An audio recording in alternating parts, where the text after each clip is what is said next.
որոշ քաղաքական ուժեր իրականում պետքա ընդհանրապես օրենքով, պես ասած, օրենքը պետքա կիրառվեր, ու այդ ուժերին թույլ չտրվեր մասնակցել այս ընտրապայքարին։ Հիմա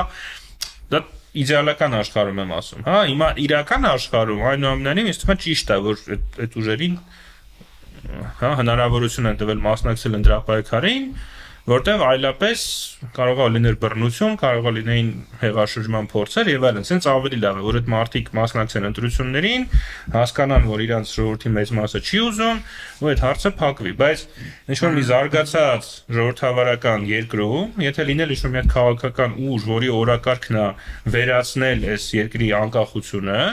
ինձ թվում է այդ քաղաքական ուժին ուղղակի թույլ չեն տա մասնակցել ընտրություններին։ Առավել եւս, եթե բարձր այդ քաղաքական ուժը բառացիորեն ներկայացնում է ինչ-որ մեկ այլ երկիր։